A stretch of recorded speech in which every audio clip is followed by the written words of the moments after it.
Pero lo que más vemos es infelicidad que se acompaña de esos periodos en los que estamos mal. Y hay que tener cuidado con esos cuadros, no hay que minimizarlos, tampoco hay que magnimizarlos, porque pueden ser el origen de auténticos trastornos ya como la depresión, ya con palabras mayores, los trastornos de ansiedad, de crisis de angustia.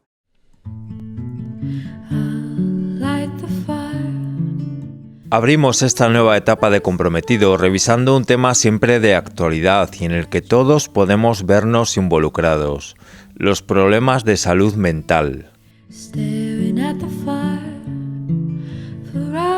Queremos acercarles a la comprensión de las difíciles situaciones que pasan algunas personas cuando la mente se convierte en algo así como una manada de caballos salvajes, indomesticable, incontrolable e incomprensible.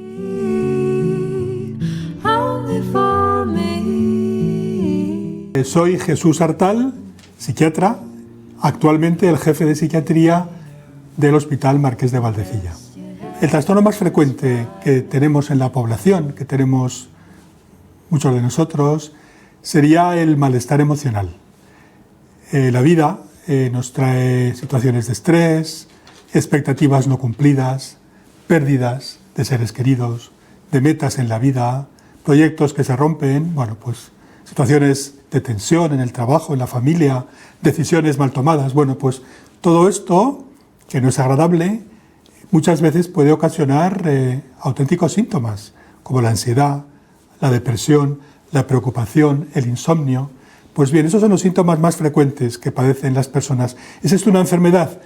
Los especialistas decimos que esto no llega todavía al rango de enfermedad, sino que se llamaría malestar psicológico. ¿Cuál es el problema? Que la sociedad cada vez más está pidiendo ayuda por este malestar, que además este malestar puede acabar en una enfermedad y por eso es importante, como decías, pedir ayuda. ¿Cómo pedir ayuda? Bueno, primero a las personas que nos rodean, a los seres queridos. Tenemos que perder el miedo a pedir ayuda, tenemos que estar siempre abiertos a ayudar a los demás, porque como digo yo siempre, ayudar es una forma muy importante de ayudarse a uno mismo.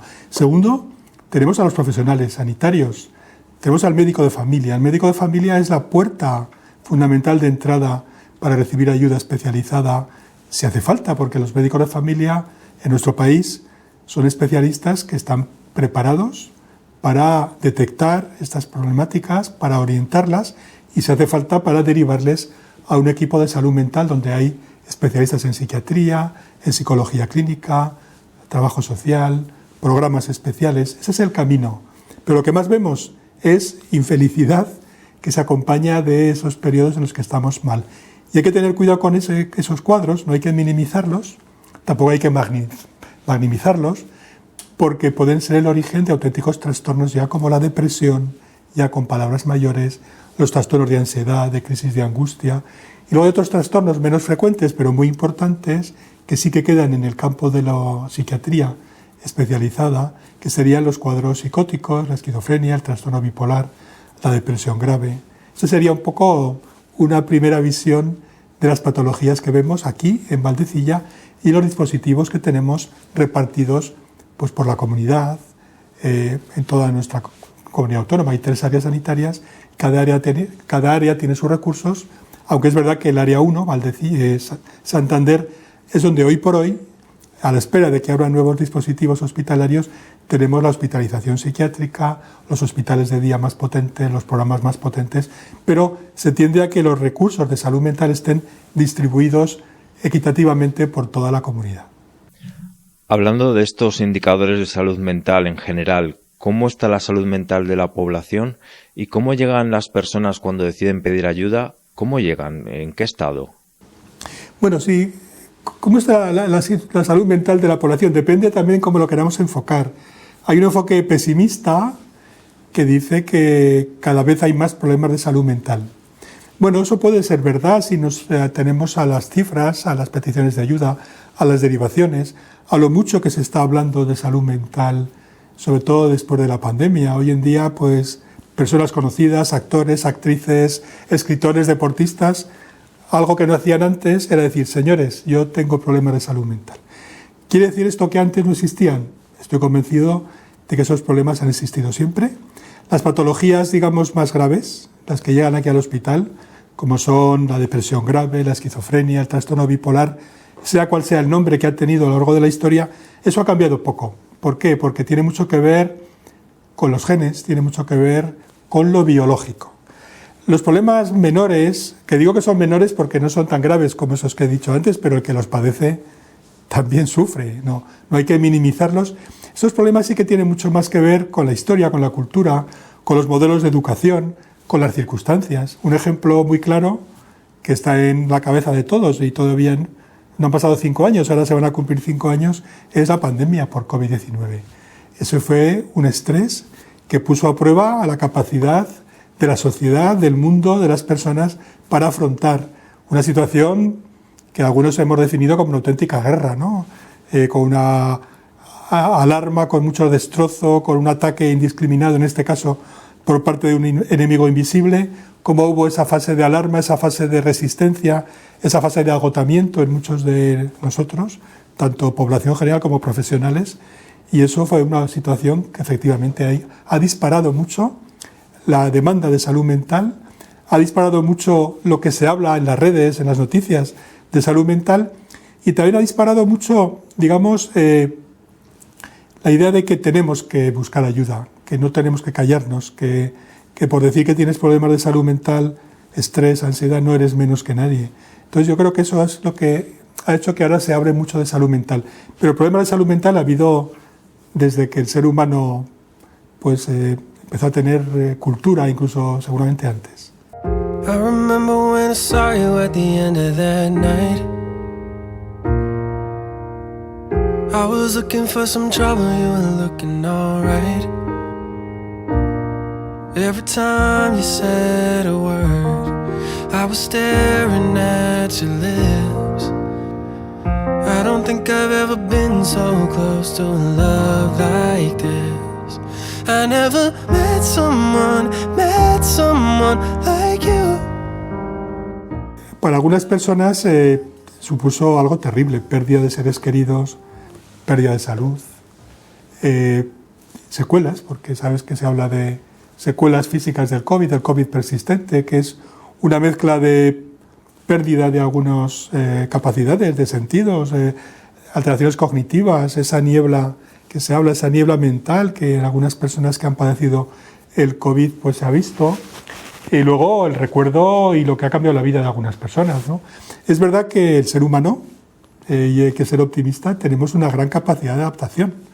Igual que hemos salido de situaciones terribles como 2 guerras mundiales en el siglo XX, el ser humano ha sido capaz también de adaptarse con ayuda de la ciencia y con ayuda de la sociedad a cualquier situación. Entonces, las secuelas psicológicas que, en mi opinión, ya están pasando, es decir, salvo aquellas personas que desgraciadamente tienen estos cuadros persistentes, que muy bien no sabemos cómo enfocarlos, son pocas personas, este recuerdo de lo mal que se pasó, las pérdidas que tuvimos, cómo cambia nuestra vida, pues eso yo creo que se está ya digiriendo, ¿no? Lo que ha cambiado es la cultura. Ahora estamos más pendientes de nuestra salud mental, de la salud mental de los demás, y también, de alguna manera, hemos visto que la sociedad ahora quiere mirar para adelante, quiere olvidar, quiere pues, disfrutar cambios que a veces son buenos y a veces no tan buenos.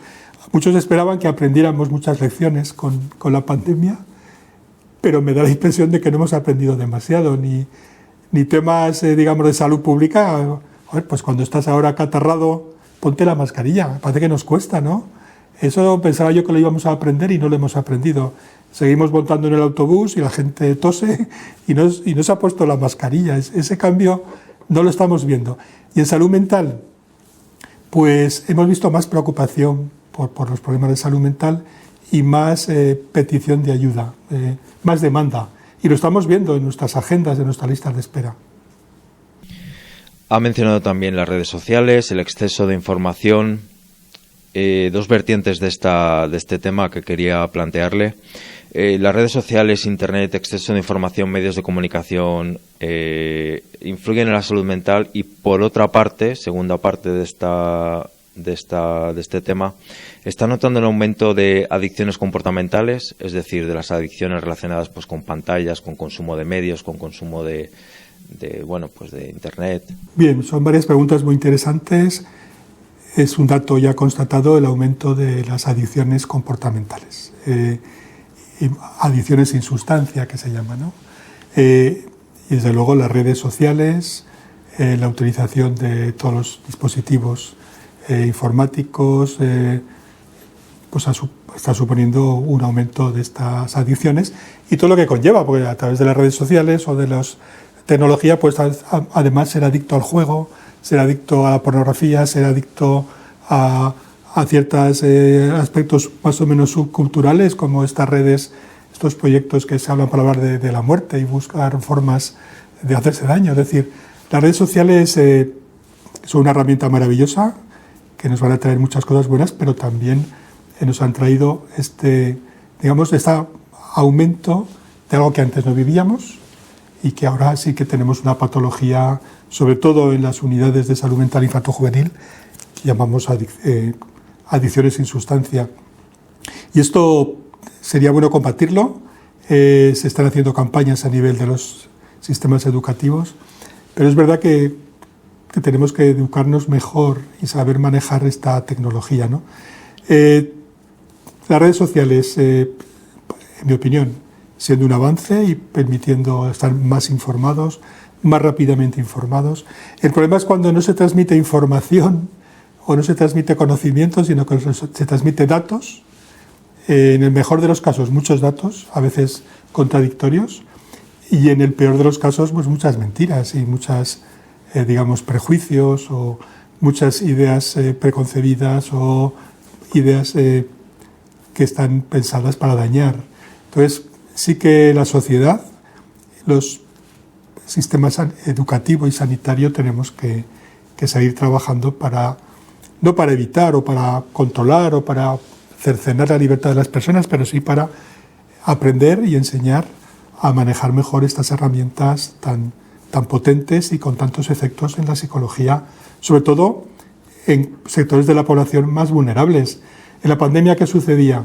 Bueno, por una parte las redes sociales fueron un medio para que los jóvenes no perdieran el contacto con sus grupos de referencia, sus amigos, sus compañeros, para poder también seguir recibiendo formación, educación. Se hicieron clases y se dieron las asignaturas, los planes educativos a través de la red, pero también ha servido para fomentar ciertas dependencias, para fomentar aislamiento del entorno más cercano, para fomentar algunas situaciones crueles, como puede ser el acoso o perjudicar a otros a través de la red. Es decir, como casi todas las novedades, como casi todos los avances tienen una cara A que tenemos que saber aprovechar y una cara B más oscura que tenemos también que detectar e intentar evitar. Sipping on a little something, I've been sipping too much. I just pour myself a double and I'm thinking about us. Every time I see your face, I think of what I lost. How could all the little moments that we had be so far gone? Una cosa que hemos visto en la pandemia, que venía pasando hace tiempo, pero que la pandemia ha adquirido, una dimensión muy evidente, es que también los profesionales que están al cuidado de los demás, profesionales sanitarios, pues hemos sufrido extraordinariamente. Por ejemplo, pienso en muchos compañeros míos que han estado en primera línea, teniendo ellos enfermedad, alejados de sus familias. Los que hemos tenido suerte, por ejemplo, y no hemos tenido pérdidas de personas cercanas, ni hemos padecido la enfermedad, pues hemos podido estar alegres, animosos, poniendo en marcha proyectos de ayuda a los demás. Pero aquellos que lo han sufrido directamente, pues imaginemos el estrés que ha tenido que ser para muchos de mis compañeros, que muchos fallecieron un número muy importante de sanitarios en esa época, el estrés que supone para ellos hacer su trabajo en esas condiciones, a veces sin medios.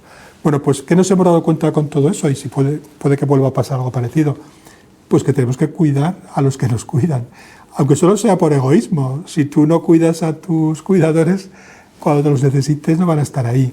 Entonces, eso nos hemos dado cuenta de eso. ¿Pero qué sucede? Fíjate, aquí en Valdecilla nosotros pusimos en marcha, como en otros sitios, programas de apoyo a los profesionales. Compañeros, a través de la red, garantizando el anonimato, porque nos cuesta a veces reconocer que estamos mal, sobre todo a los sanitarios. Bueno, pues a través del anonimato vais a poder conectar con gente de este propio servicio que se brindó para hacer intervenciones mediante la red, mediante teléfono. Bueno, ¿qué sucedió? Que tuvimos pocas llamadas, que los profesionales sanitarios, los médicos, no pedimos ayuda, vamos, casi nunca. Y eso es algo que hay que fomentar desde las propias organizaciones, ¿no? Tener unos líderes, tener unos directivos que tengan un tipo de relación en la que se fomente el conocimiento de unos y de otros, que la información se transmita de forma transparente y optimista y que se creen espacios y tiempos para que una persona que tenga un problema, que sea, pues sea escuchado y sea atendido. Pues bien, se han creado este tipo de situaciones, es verdad que se han desmantelado, parece que ahora están silentes, pero no se han utilizado bien. Nosotros tuvimos este programa y no se pidió ayuda. Entonces, hay que seguir por esta línea. Y otra cosa importante que hemos visto es que en los hospitales, en los sistemas sanitarios, en cualquier dispositivo, cada vez va ganando espacio lo que podríamos llamar la humanización. Nos hemos dado cuenta de que para los pacientes, incluso con los que están en situaciones muy graves, en las UCIs, que antes no podías entrar en la UCI, que era un sitio donde la tecnología te ponía barreras y no podía estar el paciente acompañado, todo por el bien del paciente, pues se ha visto que eso hay que romperlo y se están humanizando las UCIs, se están humanizando los hospitales, nos importa cada vez más cómo se siente el paciente, ¿vale? Hay que operarle bien. Y eso es lo importante, por favor, opérenme y opérenme bien, pero también preocúpese de cómo estoy, ayúdame a estar a gusto en el hospital. Quizá a lo mejor con eso consigas que esté menos tiempo en el hospital, que tarde menos en recuperarme, que consuma menos analgésicos, que consuma menos tranquilizantes. Bueno, pues hoy en día se ha puesto la H de humanización en todo el sistema sanitario y también se ha visto que los sanitarios tenemos que hacer cosas divertidas, tenemos que sí tratar a nuestros pacientes, estudiar mucho, estar actualizados, pero también cuidarnos. ¿Cómo? Pues hay mil maneras. En este hospital, por ejemplo, tenemos algunos proyectos que pretenden que la experiencia del propio profesional entre nosotros y desarrollemos actividades divertidas, creativas, que además de mejorar nuestro rendimiento y nuestro bienestar, también seamos vistos por los pacientes como que tenemos muy buen rollo. Oye, que la experiencia mía en Valdecilla ha sido buena porque he visto a los profesionales que saben mucho, porque la formación médica en España es de mucho nivel, pero no solamente saben, sino que saben estar con nosotros, que saben contagiarnos ese espíritu y eso previene. Entonces aquí hay una experiencia, hay muchas, pero hay un proyecto que se llama Saludarte, en el cual el propio hospital, a través de actividades artísticas, que pueden ser contemplar pintura, escuchar música, hacer actuaciones, bueno, pues se ha visto que ese tipo de actividades, hay otras muchas más que se pueden hacer, pues fomentan ese bienestar de los profesionales. Y se está intentando medir. Y es verdad que medir esto científicamente no es fácil, porque es muy subjetivo, pero hay un convencimiento de que, no solamente aquí en este hospital, yo creo que es algo que está en todo el mundo. La propia OMS dijo hace unos años que el arte, en cualquiera de sus formas, pues hay que incluirlo en la actividad sanitaria para ciertos grupos, para profesionales, para personas que están solas, para personas más vulnerables. Bueno, pues experiencia de ese tipo, pues es lo que hay que hacer. I would take potions.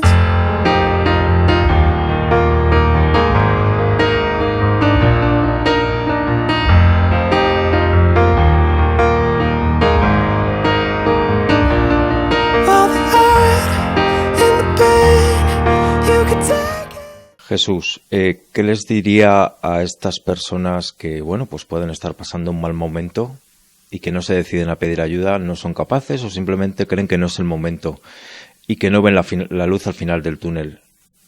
¿Cómo actuar? Primero que no se sientan raros, porque el que estemos fastidiados o malos momentos es que es algo natural en la vida. O sea, primero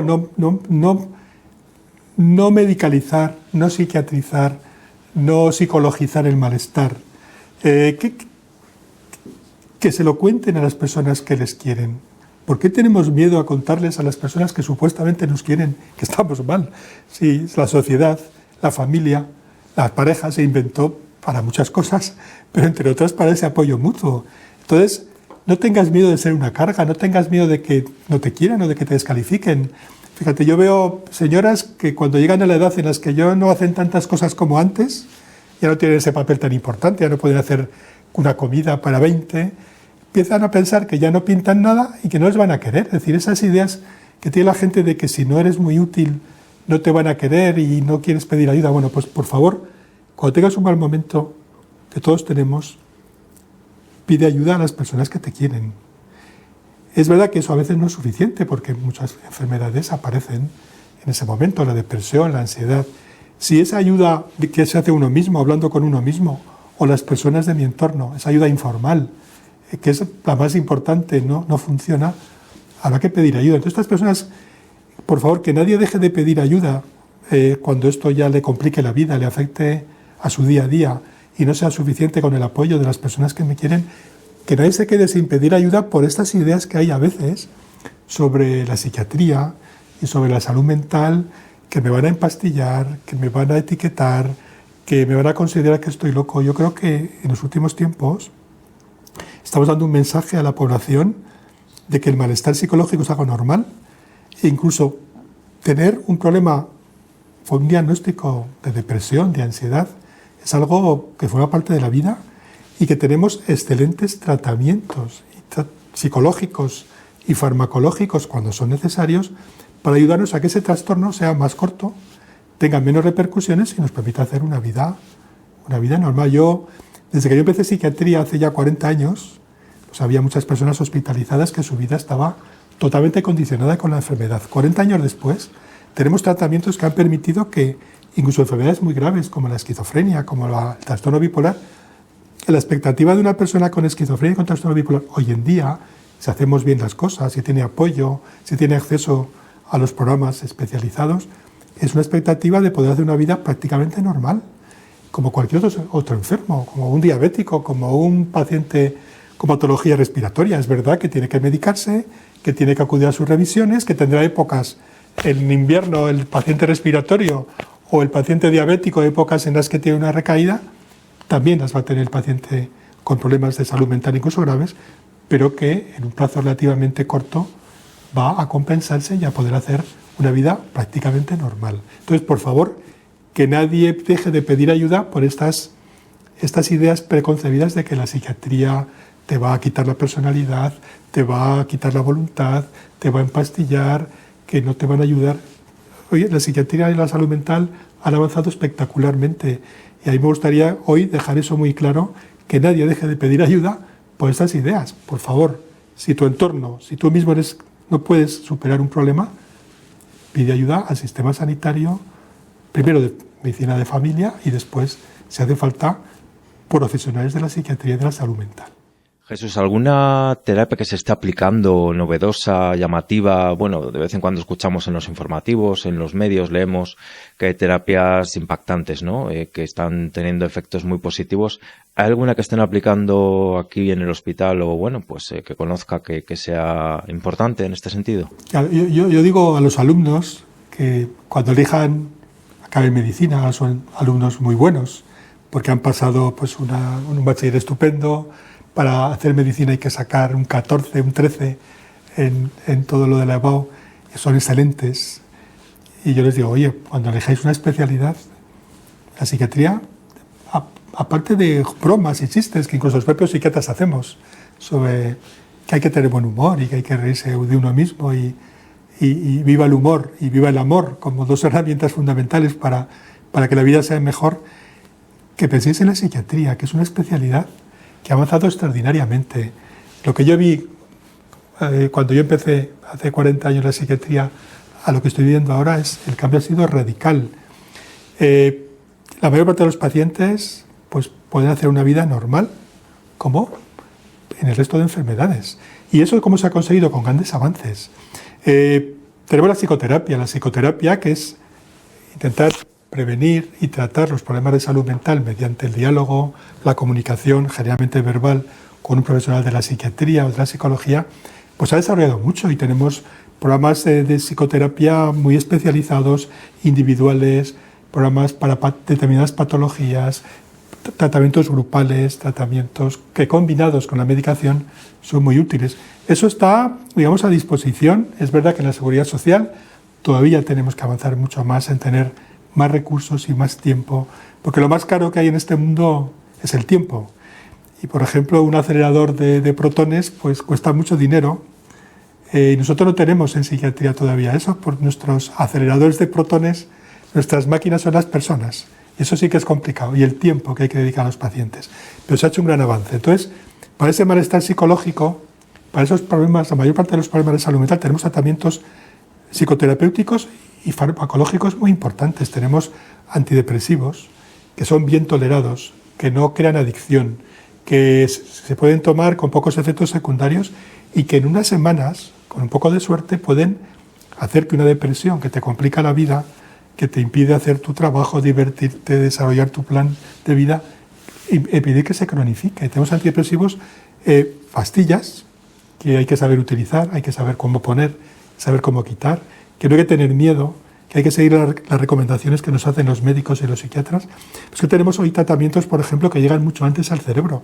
En depresión tenemos hoy medicamentos que te llegan al cerebro rápidamente a través de la nariz. Tenemos algunas sustancias de última generación que son mucho más rápidas y que en personas que tienen depresión, que no responden a las pastillas habituales, que insisto, han mejorado mucho desde que yo empecé psiquiatría, tanto en eficacia como en tolerabilidad.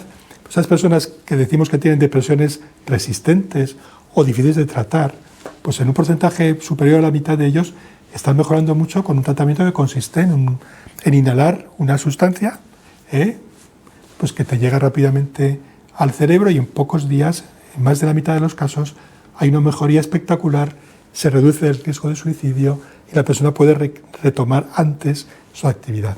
También tenemos algunos tratamientos que todavía, por ejemplo, en Cantabria no tenemos y que estamos esperando tener en nuestro hospital, que es la estimulación magnética. Es verdad que al cerebro, clásicamente, tenemos tratamientos de hace más tiempo que pueden parecer dramáticos, que son muy eficaces, que la gente a veces por las películas les tiene miedo, porque aparece en las películas, siempre aparece un psiquiatra poniéndote unos cables, poniéndote chispas y encima riéndose y disfrutando. Eso que forma parte de la leyenda, forma parte de lo que llamamos la antipsiquiatría, y en la realidad tenemos tratamientos ya de muchos años, como es aplicar corrientes eléctricas en un paciente dormido que mejora la depresión, pero es verdad que eso sigue llamándonos la atención. Esta mañana he estado yo en nuestro hospital de Liencres, que forma parte también de la red de salud mental, aplicando esta terapia a pacientes. Es verdad que hay que entrar en quirófano, que que hay que hacer una anestesia, y eso pues no nos gusta en general. Los psiquiatras no nos sentimos demasiado cómodos vistiéndonos de pijama en los quirófanos, pero lo hacemos porque es un buen tratamiento. Pero es que si estos tratamientos, digamos, de tipo eléctrico, magnéticos, todavía les tenemos miedo, aunque no deberíamos, hoy en día, y aspiramos tener aquí en Cantabria, ya lo tenemos en el sector privado, pero queremos que el sistema público también lo adquiera, una estimulación magnética que no te duerme, que no es invasora, que no requiere ni anestesia, ni requiere ningún tipo de actuación quirúrgica sobre el cerebro, que mediante unos campos magnéticos, estimulando ciertas zonas relacionadas con la depresión o con el trastorno obsesivo o con las adicciones. Entonces, la estimulación magnética es una herramienta que está ahí, que tenemos que aspirar, y otras más que nos van a venir.